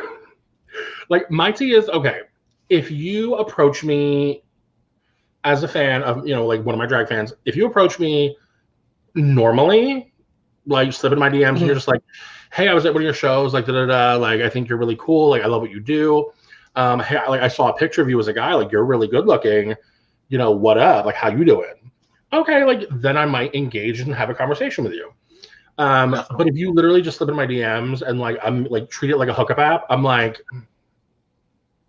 no. Yeah. Well, yeah, that or like I've had some guys who like girl, I be your giggle is killing me. I've had some guys who like rub up on my butt when I'm out of the club, like sexually assaulting me.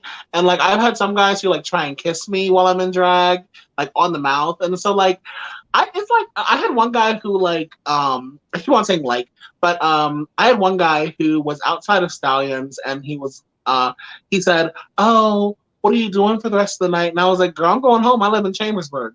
And he said, "Well, I should come home with you." And I was like, "What? It's 2:00 in the morning. I don't know who you are, and you're here in Harrisburg. Ain't got no car. How are you getting back home? Because you ain't staying here with me." So it's funny. Like it's funny in the I guess maybe afterwards, but in the moment, it's really an eye opener to see just a smidge of what cisgender women go through every single day. Yeah. There's a post floating around on Facebook right now, and it's this guy going off on a woman, and he's like, "Hey," the whole conversation is, "Hey, so do you want to Netflix and chill?" And she's like, "No, thank you." And he's like, "Well, what the fuck?" She's like, "What? I'm not interested." And he's like, "Well, then why were you nice to me?" What? Like, women aren't allowed to be nice to you because you think they're into you. Like, literally, who are you? You And are women are supposed to be accepting drinks from men as well because I owe you something because you bought me a drink. You bought me a $7 drink at the bar, and now I have to suck your dick. No, ma'am. Yeah. No, ma'am. As Jasmine, not Jasmine. What's her name? Jasmine Masters. Yes, Jasmine Masters. I forgot her name. I'm an old lady moment. I'm sorry. But my thing is like, it's wrong across the board, but like especially when we're entertainers. Like you came to our show, you saw our show. If you buy me a drink, or if I'm nice to you, baby, that's obligatory. You could be the nastiest creep in the world. I'm gonna be nice to you to a certain point. You cross the line, now I'm gonna have you thrown out the club. But like, I had one guy at one of my bars, in the burbs, predominantly straight crowd. I had a group of 4 straight men come to a drag show, and I'm like by themselves, just 4 straight guys. I'm like, okay. And they were like in their 40s.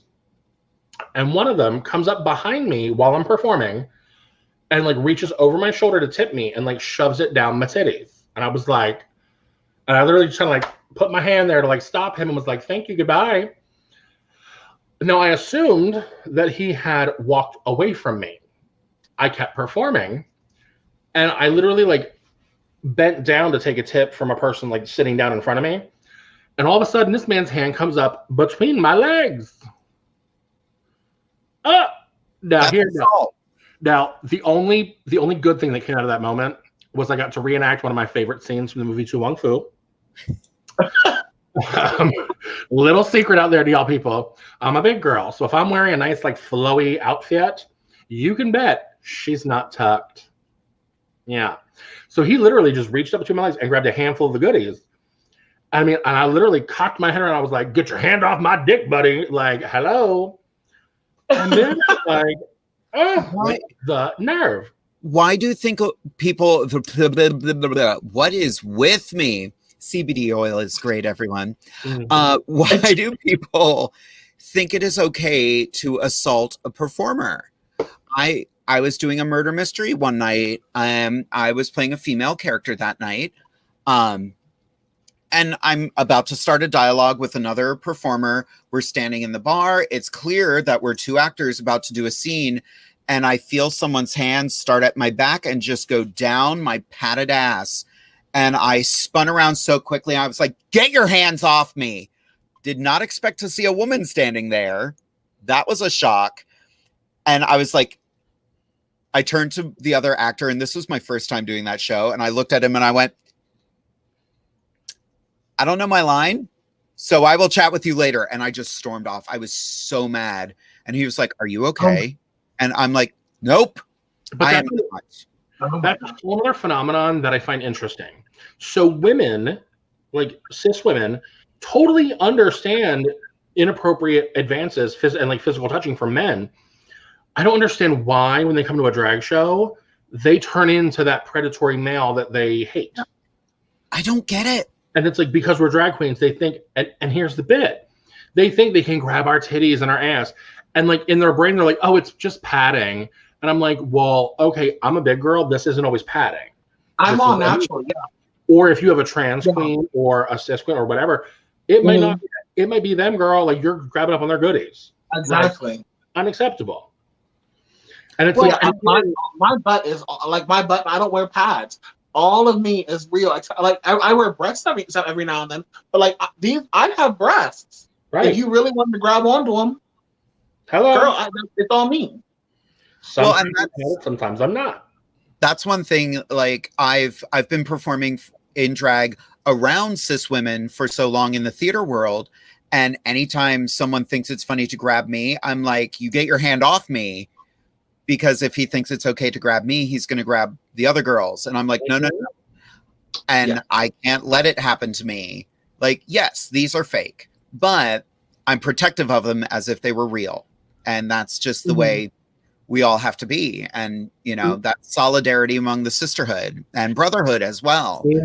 My joke always about it is, you know, especially with my tits, if some guy tries to grab my tits or this or that or whatever, literally I'm like, honey, if you want to grab my tits, here. And I'll literally take, like, I use stuffed frogs. I know. Yes. They're amazing. Literally, like, we'll pull that frog out and I throw it right at his face on purpose, because if you know me and know me well, those froggies are nice and slimy because mama sweats. Okay. But yeah, you're gonna sweat frog right up in your face, bitch. How you like that? Yeah. So we have two fabulous questions. I'm going to tie them into one, and they're a little shady, and I like this. So to put them all together, who is your favorite Rue girl to work with, and who is your least favorite Rue girl to work with? And Fancy, I'm going to have you start. Of course you are. Yeah. So honestly, okay. So my favorite, like I said, there a few of the girls I knew beforehand, so like it was very nice. Like Asia O'Hara, Ginger Minge. I'd known them and worked with them prior to Drag Race, so that was just kind of like a reunion. Like, oh hey girl, haven't seen you in a while. The girl that I think surprised me the most, that I really enjoyed working with, was Alyssa Edwards, because from her original season, I did not like her.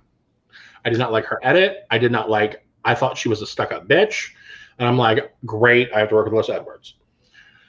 The first time we had her, I mean, don't get me wrong, she was a handful. She's a lot. But getting to have personal time with her and really get to know her, she was so sweet. So sweet. And just, I really, truly enjoyed her. I got to work with her a few times after that as well. So it was really fun. Actually, probably my favorite show. It was an anniversary party, I think, for one of the bars. And we had her, Shangela. We were supposed to have Laganja, but there was family drama there. So we ended up getting, it was Alyssa, Shangela, and Michelle Visage. So they were a really fun crew to work with. Yes. My least favorite to work with, ironically, is I'll probably say Shangela, and not for shady reasons. I love Shangela, love her to death, but she's a handful girl. And my job being the Star Wrangler, like my job is to make sure she's taken care of, she's protected, she's got what she needs, whatever. Miss Shanji loves to have a good time when she's in town. And that girl puts me to work. Literally, when we had her and Alyssa together, we were about halfway through the show, and she looked at me, she's like, do you think I should have another shot now? And I was like, Alyssa, that's your child. I was like, come here. I was like, should we have another shot now? And Alyssa was like, baby, no, you just wait till you have your number. And I'm like, yes, thank you. What your mother said. Like, oh, girl, she handful. How about you, Anastasia? I'm going to skip for now. Shady. Girl, yeah. I haven't worked with enough Rue girls. I work with local girls. The only Rue girl that I've worked with has been Mrs. Kasha Davis, and I wasn't really working with her. I just saw her the one time, the first year that I performed at Pride. I'll jump on that one because she was another fun one to work with. We had her up at NEPA. She was there for an event, and she stayed and judged one of the America prelims. So I was hosting that whole event. She was judging. So like her and I kind of caught each other like in the dressing room in passing. And it was just kind of like, oh yeah, girl, we need to talk later. And then finally, like afterwards, like during critiques, like when we finally got done the pageant, her and I got to have a little Kiki. And all I will say is, because I can't, that bitch can throw some shade with the best of them. That's all I will say about that. So I'm gonna let it all loose. Mrs. Kasha Davis was supposed to be on the show tonight, but she messaged me. She was like, "Girl, you film at 10:30 at night. Grandma's got to be in bed." And I was like, "Are you kidding me? The hell!" So her and I chatted. I am going to record an interview with Mrs. Kasha Davis sometime soon, so you will be able to see it. But that now makes her the hardest one to work with, which is funny because I adore Kasha Davis, and I just have to, make it work. We're gonna make it work. She's amazing. Y'all are hearing it first live that we're going to be having Mrs. Kasha Davis, our first Rue Girl, on the show here shortly. Hopefully shortly. We just have to figure out our schedules now because I'm working all the time and she's doing shows all the time. If you haven't gotten a chance, see her story times because they are incredible. They're super empowering. But yeah, she is my favorite and least favorite one to work with right now. Oh. And like I said, I don't blame her for that. I totally understand. God, we have so many questions. Kids, we're going to go past midnight. It's going to happen again. I know. We never go over a 3-hour show. Right? Don't start that. Teddy's still watching. Ooh, here's a good one. Anastasia, I'm going to throw this to you right away.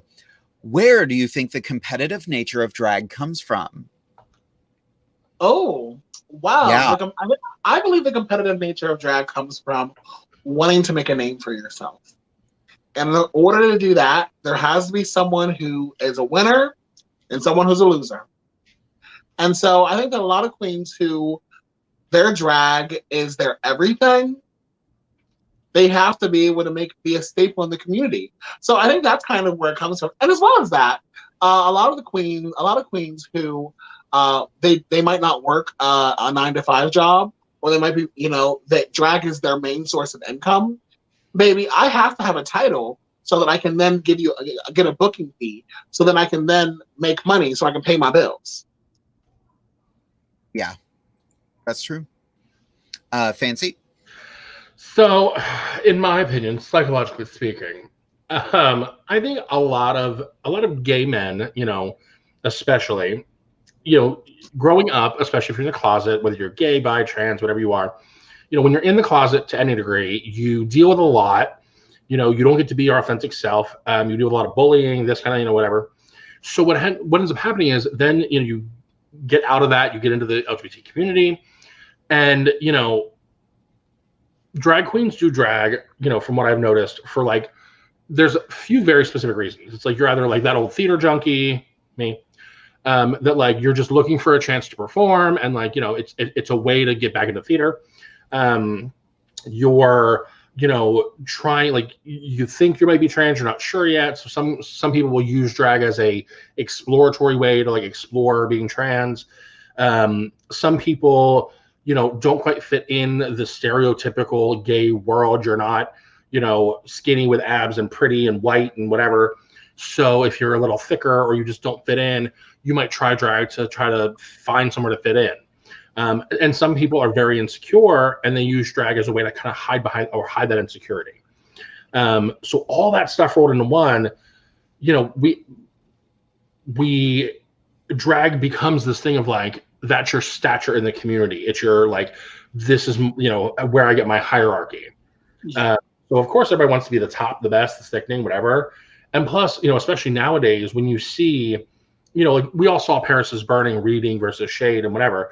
But now with the way it's become such a thing, it's like now a lot of the younger generation, they don't understand the fact that like reading and shade, like it's all about like, it's in good fun. Sometimes it's a little serious when it has to be, but like it's in good fun. And now it's like people are just being cunty for no reason. It's like, oh, I'm coming for your ass. No reason, just because that's what I'm supposed to be a bitch. And I think so many kids see RuPaul's Drag Race and think that's all drag is, you know, and like there's both sides of it, you know. Mm-hmm. Drag can be a sisterhood and a brotherhood and a fellowship, but at the same time, you know, I hate competitions. You know, I've competed for things before. It really brings out the worst in me and I hate it. But because I had to, you know, beat Fanci in a competition already, and you're welcome. But even that, playful shade right there. Like, I think, especially with all these competition shows, it gets to a point where you're like, who's the best? Who can do the best? And it's not who's the best, it's who was the best that night. And who did the judges like that night. You know, there's a lot of criteria. And as long as you're doing the drag you love to do, you're the winner. And nobody can take that away from you. That's why I love Jade would get a mom at it. Yes. That's why I love, and I'm eagerly awaiting the next season of Pose. Like Pose, you know, yes, it's showcasing the ballroom scene and that history, which is amazing. But, you know, what I think is so important from that culture is, you know, yes, they're showcasing the shade and the actual ballroom, like the actual like competition of the ballroom.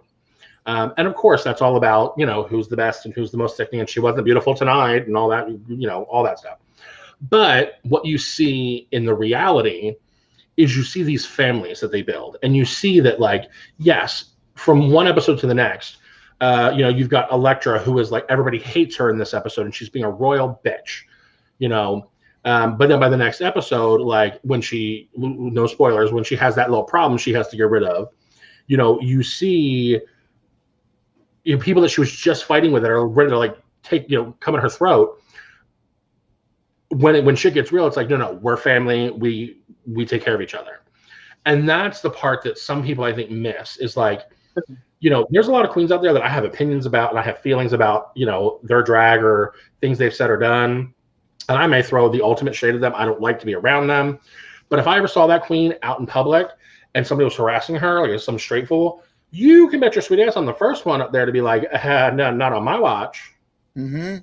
You know, and it's like they call it like Irish brother syndrome. I can say the most nasty, hateful things about you, but let anybody else try. Absolutely. Yeah, completely. Like we're all like, you know, we're a family. We get into fights, but at the end of the day, we will have each other's back because we know what we all go through, and ain't nobody gonna mess with anybody who goes through the same shit I do. Hello. All right, we have a couple more questions. We have a few more good ones. We're going over, kids. Game on. So this is another heavy one. Does the increasing mainstream nature of drag take some of the thrill out of it for you? The almost adrenaline rush of feeling like you're doing something underground and a bit deviant or dangerous seems to fade for me the longer I'm involved in the community. I've never felt that. And maybe it's weird. I think it's because, again, my theater background, but I've never felt like I was doing anything subversive or weird. I thought I was, you know, playing this character that was a little bit of shock value. And then, you know, I could prove a point and just be funny and be an entertainer. So Anastasia, you go ahead and start. Yeah, I mean, I think that I never really thought that either. Like, I don't want drag to be something that's dirty or deviant or anything like that. That's not really the reason why I got into drag. I got into drag because I saw someone who was very similar to me on RuPaul's Drag Race and showed me that you can be beautiful on the inside and out, you know. And I wanted to be a light for people just like me. I wanted to feel beautiful for the first time ever. So, you know, I think that mainstream drag is for the better. But I think the one thing that mainstream drag has done for me is the fact that mainstream drag, at its height that it is right now, has made me kind of question whether or not I am qualified enough or good enough to continue with drag. And I've had several conversations with a couple of different people about whether or not my drag is even really needed or if it's valid, just with the knowledge of what works and what's marketable and what people want to hear. I more so feel comfortable, maybe. I don't know. And it's always a teeter-tottering of, I love doing this and I love being able to entertain folks and educating folks. But I also know that drag is not something that is something that you can do long term. Expense-wise, income-wise, because you're always having to get the next best thing. Fancy. I think for me, that's kind of where my things are. I think for me, it's a little bit different, and I'll kind of broaden the scope of it. When I first started drag, it was very much about, the gay bar. Drag was contained to the gay bar. It was not something we could go out and do in the normal public. You couldn't just, walk up to a normal straight venue and just be like, hey, we want to do a drag show. They would look at you like you had four heads. So the role of a drag queen, was very different back then. Back then it was all about, we were the mothers of our community. We were the, you were the gatekeeper, so to speak. You were the one that you met the child at the front door, and you'd see some young baby baby, is this your you look so nervous, honey? Is this your first time here? Your first time to gay bar. Well, come on, honey, let me show you the ropes. And you played that role. What gay bars as a species were this underground thing. So we were kind of the faces of that world. Now, that gay as a species, the whole LGBT community and drag queens have become so popularized and so pop culture. It's very different now. Now yes, I've always been a businesswoman. Drag has always been about making money for me. But now it's a lot less about taking care of the babies, because I haven't worked a gay bar, and I can't even tell you how long. And when I do, the rare occasions, the rare occasions that I'm in a gay bar where there's a lot of gay people around, I'm like, oh shit, I can do my old numbers that people will get. Now it's so cookie cutter, I guess you could say. You're performing to the masses, and it's a lot of these numbers that I used to perform that were more dirty. I still do my dirty stuff, but they would deal with gay things like poppers. I can't do my poppers mix in front of a straight crowd. They don't know what the hell that is. So it's just different. It's a whole different approach to how you're doing it. It's more about the dollars as opposed to the community than it used to be. Which I think is great, because we are bringing drag to a broader audience. We can thank RuPaul's Drag Race for that. We also have other fabulous shows like Camp Kiki, which is on YouTube. Actually, I want to segue to another question, talking about the show Dragula. And I really like this question. Here's a question. This is from Morgan Kaler. What category do you think you would slay the most if you got the chance to be on Dragula? Filth, horror, or glamour? Fancy.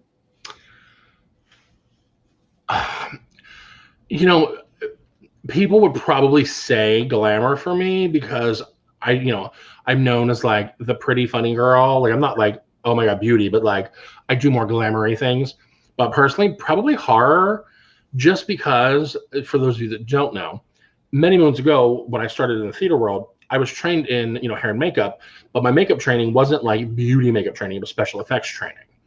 So I was trained to do that, and that was my favorite genre to do, horror makeup and gore makeup and death makeup. That was my favorite. So, oh yeah, and I would love to do that.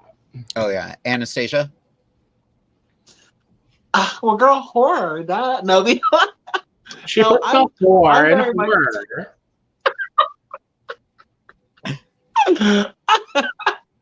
I'm very much so more glamour. I love the sparkly things, and I love the pretty things in life. So probably glamour. Nice. I almost have the same answer as Fancy. Everyone would assume probably glamour for me, but no, once again, it would be horror. I came from a very similar theater background to Fancy. I I actually just recently, in cleaning out my basement at my grandmother's house, found my makeup final, which was a prosthetic mask of foam latex for my face. Oh. Yeah, like that would be fun. And people don't expect like dark from me. So just remember, kids, October is right around the corner and we've got a whole month of spookiness planned for you. It's true. Anyway, where was I? Let's see. I love this question. Are you still live? Yes, we are still live, Teddy. Here's a good one from Matthew Golden. What is the farthest you've traveled to perform in a show? Anastasia? I would say the farthest that I performed has been Wilkes-Barre. I'm in Chambersburg, so it was about almost a 3-hour drive for me going up there. So yeah, I haven't gone too far. I know a couple of girls have gone, like what is her name? Miss Karma Sutra. Karma Sutra. I believe she went to Chicago. But yeah, I've just been in PA, Wilkes-Barre. Fun. How about you, Fancy? I mean, technically it would have been California. Yeah. I didn't really perform. I didn't perform while I was there, but I was there working in drag. That was when I was Miss Gay Hot Movies, and we went to Folsom. Just saying. But performance would probably be probably in Florida when I went to Orlando. I've competed in Orlando. I went down with Gay Hot Movies. We did the kickoff to Gay Days at Parliament House. So I performed in Florida a couple times. But so Florida, California, depending on how you qualify. Gotcha. Girl, did you see Rock down there at Folsom? So what? Did you see Rock down there at Folsom? Who? Rock'em Sakura? Oh, probably, girl. I don't know. Well, she wasn't. I didn't know who she was back then, girl. A long time ago. Scandal. I saw lots of things. Oh Lord. For those who don't know what Folsom is, look it up. Make sure you have, a parent or guardian with you at the time. I think the furthest I've traveled, I judged a pageant in Delaware before. I would love to travel more. I was once booked at a gig, and then as I was on my way there, they canceled me because the girl I was supposed to travel with canceled. And I was like, what? And they were like, well, yeah, she canceled, so we figured you're not coming. I'm like, I'm on my way. And they were like, oh, well, we just put out a poster without you on it. I'm like, yeah, that's why I'm calling you. So anyway, I'm still waiting for them to call me back.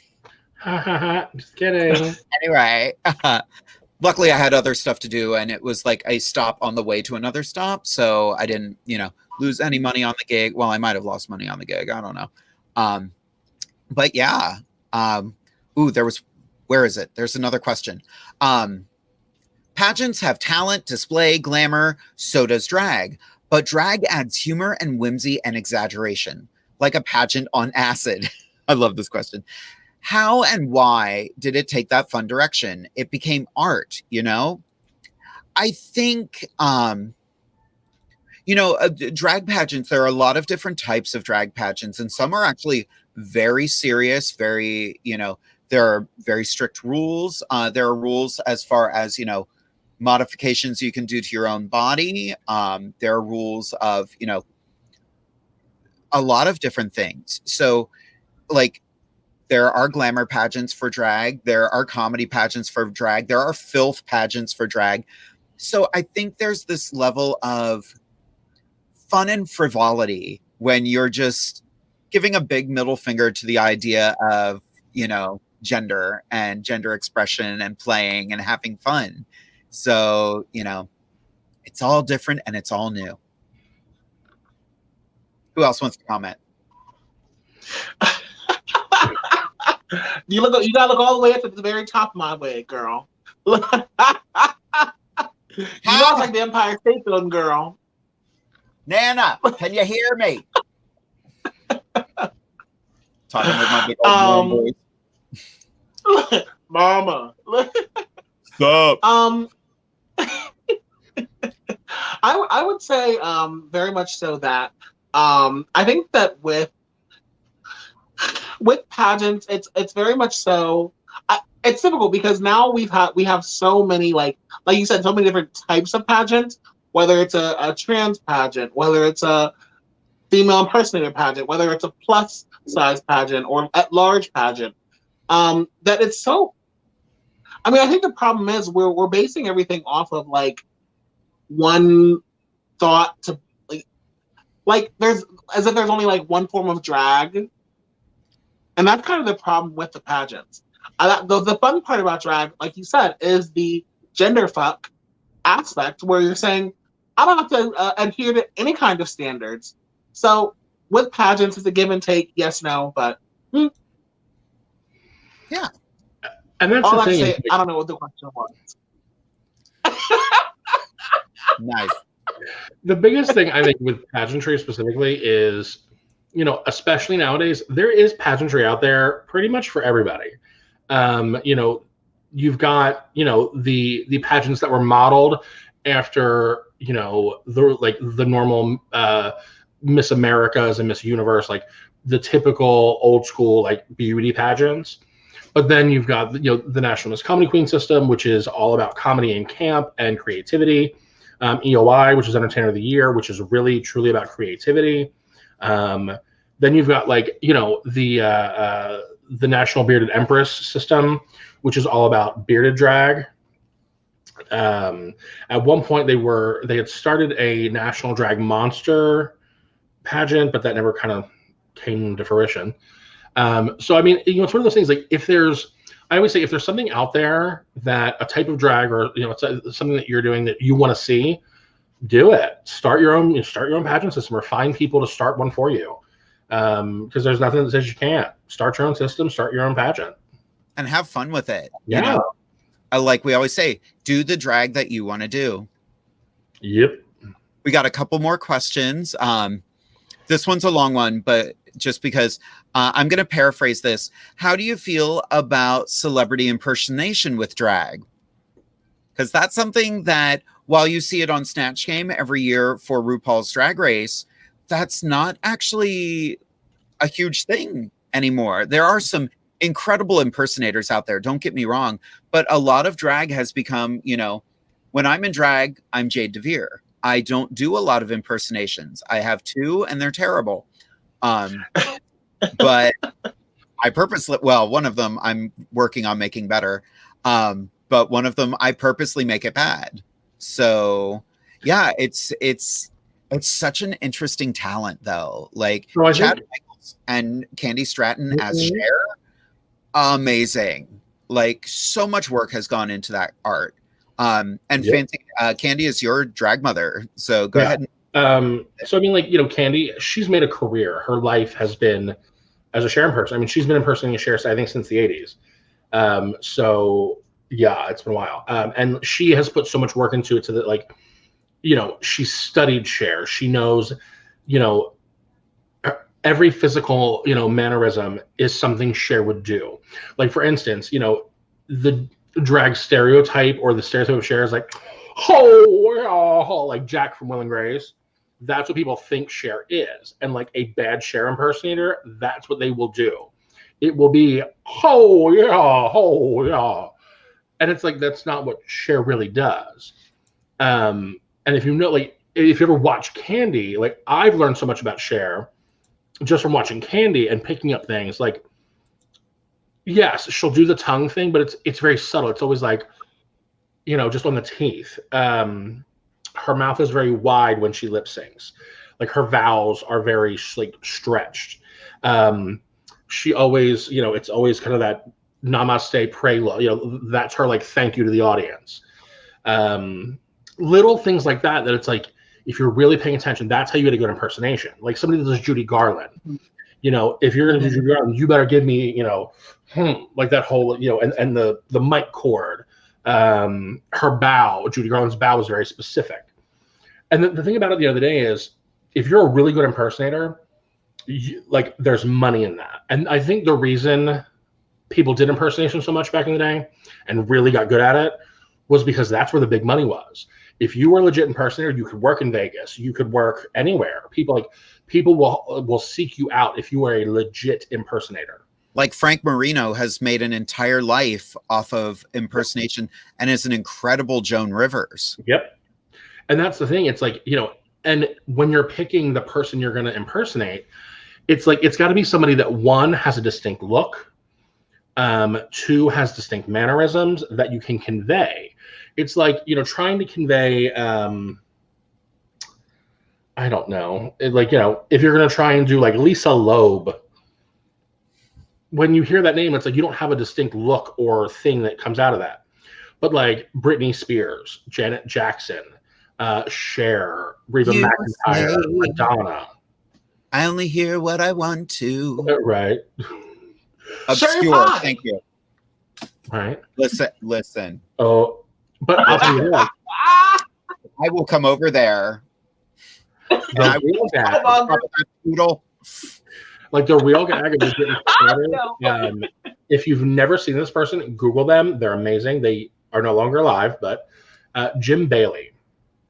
Yes. Jim Bailey, he not only, and he did Barbra Streisand, Cher, he did the comedian Phyllis Diller. He used to do Mae West. He would do Marilyn Monroe. But his thing was he would speak and sing live as those divas. And he would come out, literally he was on the Carol Burnett show, and he came out as Barbra Streisand and then as Judy Garland. He actually was commissioned by Princess Diana when she came to the States to do a performance as Judy Garland because Princess Di never got to see Judy Garland perform live. So she got the next best thing. She got Jim Bailey. Search him. Wow. He's amazing. What do you think, Anastasia? Yeah, Araya Sparks is an amazing impersonator. She impersonates Dolly Parton quite often. And shout out to Dolly Parton. Thank you, girl, for your support, mama, in all aspects of life. But I think that it's I could never do it. I'm an awful impersonator in general, and I can't do like what are those accents? I'm awful at accents. I try give me a British accent, maybe an Indian accent. No, like so people who can do impersonations, baby, get that money, boo boo, because people, like you said, people will pay top dollar for impersonators. Yeah, because I'm gonna tell you this right now. We're getting into the spook season. We're getting to Halloween, and if you can nail the Sanderson sisters, if you can nail, you will work. Actually, so this is one of my friends from Florida. I competed against her in Comedy Queen the very first time I competed back in 2013.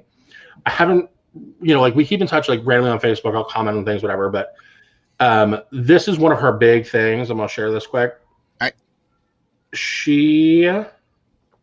Tell me this is not a gag. Oh my God. Her Elvira is on point. And look at them titties. That's amazing. That's a breastplate. Yeah. And it's not photoshopped. She looks like that in person because. Sorry, I don't know that. But do you Alexa, cancel. Things I can do? She's got it out for you. Sorry, I don't know. Alexa, cancel. Cancel. But yeah, no. So when she does Elvira, she wears the breastplate, and it's a typical breastplate we all see. But she takes the latex, whatever, and blends it into her skin and does the makeup. It's such a good impersonation that people gets hired the whole month of October to be Elvira. Yeah. A friend of mine once, she was at some convention and she got to meet Cassandra Peterson, who plays Elvira. And my friend loves geisha and she has studied geisha culture. She's gone to Japan.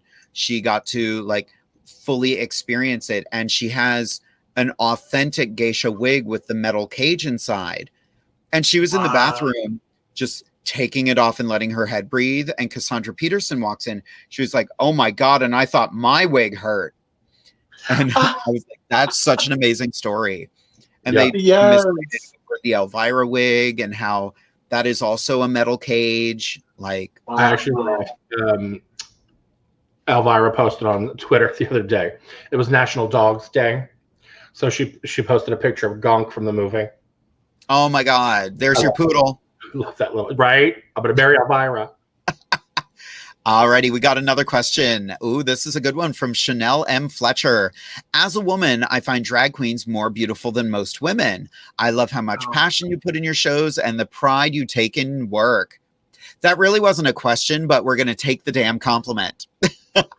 Yes. One of the reasons I think that is because, you know, normal everyday women aren't getting dressed to the nines every damn day. Like, you know, I mean, when we get in drag, you know, even our most basic drag, it's always overdone. It's always, you know, so it's like, especially if we're getting into high drag, if we're getting into glam drag, you know, we're putting on, our hair is immaculately done and the jewels and the, you know, perfectly, like, I remember before I came out to my family, my mom was telling me that her and my dad back in the 80s, but I think it was before I was even born, they had won tickets to the Miss America pageant.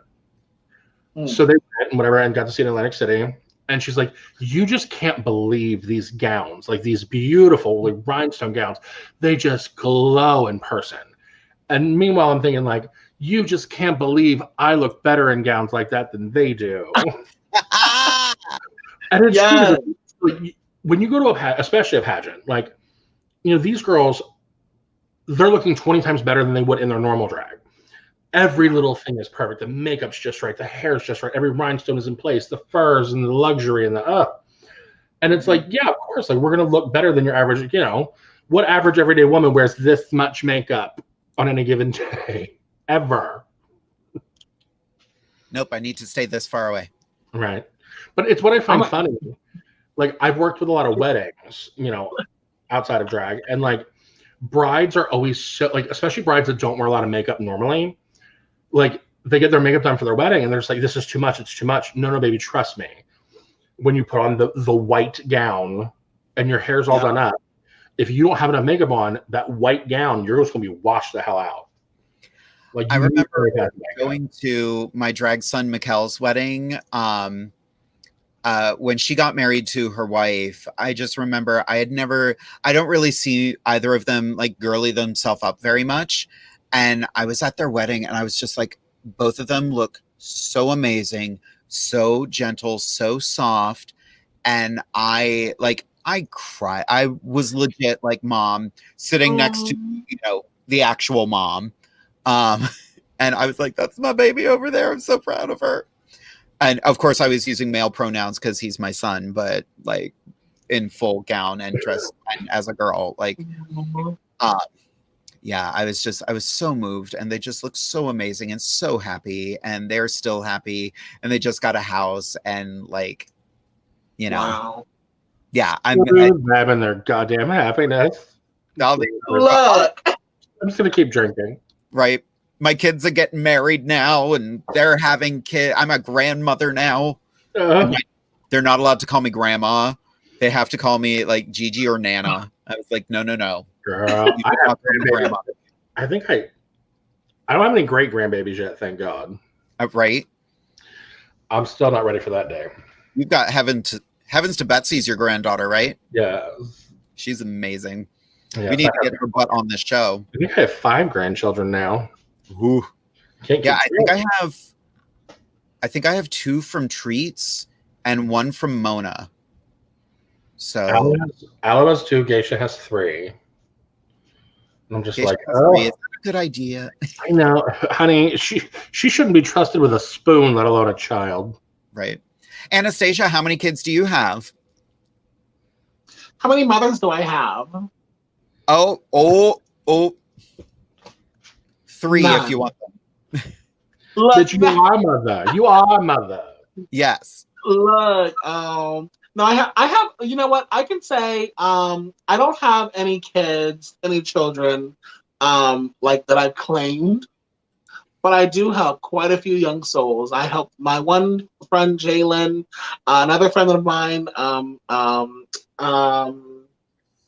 His name is Jesus. So I give makeup tips here and there and offer some support, but nothing ever official. I don't feel comfortable with doing that yet until I get my own house. I very much so feel like Pose. I need to have my own abode so that if anything happens, I can offer a space and I know that they can come over or I can go pick them up, whatever have you. So I wouldn't feel comfortable putting anyone in that situation, where they say that I'm their mother, but then I can't actually do anything for them, Well, I think it's pretty safe to say you at least have 3 sisters who will have your back in all of that. Oh, thank you. You're our drag family now. See, Yeah. I only claim 2 children, but I'm mother to all the lost holes of Philadelphia. Sure. Nasty. Baby. Well, ladies, I think it's time for us to wrap this up. We have had such a wonderful evening. This was so much fun. I'm so sad Skarlet couldn't join us, but I still had such a good time. Anastasia, any final words for the kids out there? Yes.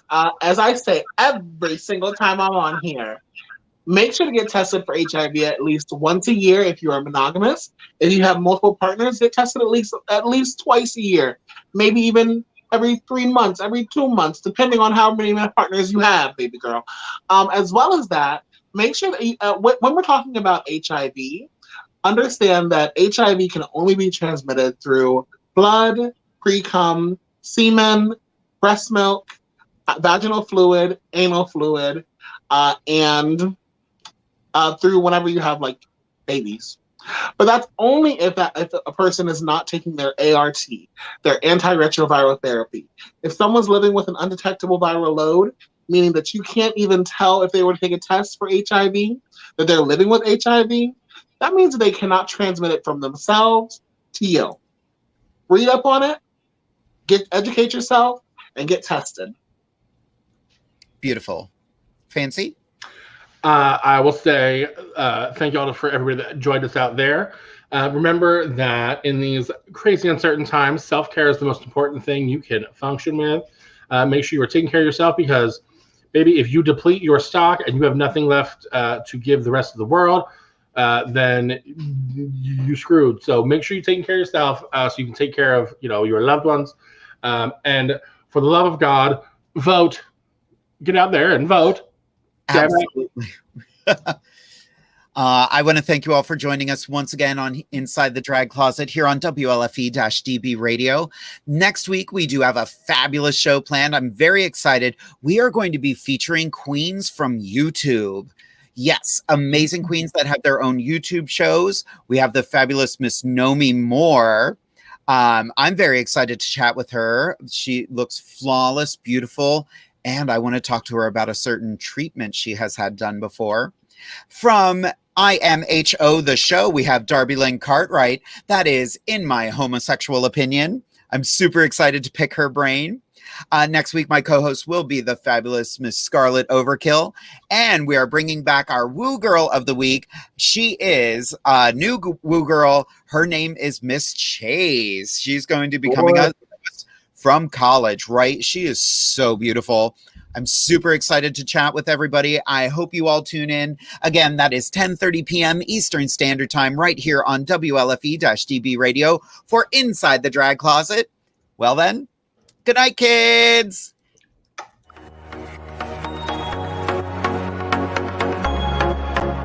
Thank you for joining us here at Inside the Drag Closet with Jade and her fabulous team and special guests. See you next Wednesday at 10:30 p.m. Eastern Standard Time, right here on WLFE-TV.com.